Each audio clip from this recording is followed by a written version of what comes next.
The tools that you're going to need for the following activities that are going to target the development of your 7 to 9 month old's hand skills are a nice strong base of support. You want to have your child sitting in a space that supports them and gives them plenty of stability and has a tray table. And so what I'd like for you to do is to make sure that the space that you are working with your little one in is providing enough support in their trunk so that they can spend their cognitive energy and their motor energy on working on these hand skills, and not so much energy on where their body is and if their trunk is stable and if their feet are on the floor or if they feel like they're kind of in outer space. So finding a nice stable base, whether it is a high chair or a floor sitter like this, or this is actually a floor sitter and a chair that you can put into another dining room chair as well, but something along the lines that gives your baby nice bit of support is something that gives your baby a nice bit of support is going to be what you're looking for.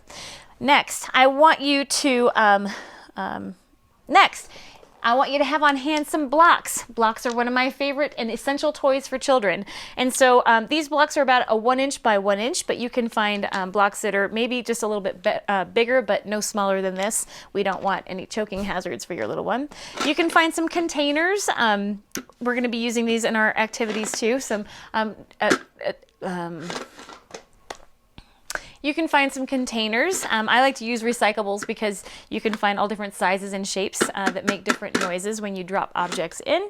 Another one of my favorite toys that we'll be using during this activity is these stacking cups. These are one of my favorite toys because they are so versatile and we can use them for so many different things. So if you have something like that, that's great. If not, just grab some plastic cups out of the kitchen that aren't too tall. You can even use some Tupperware containers that are kind of small like this.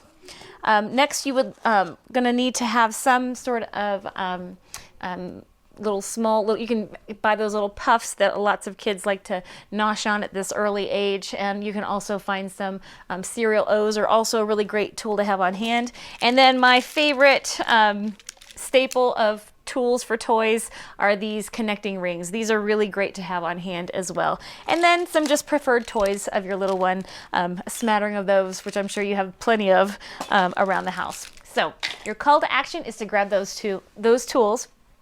So your call to action is to grab those tools and join me as we start our first activity in Play to Learn, where we're looking at developing the hand skills of your 7 to 9 month old.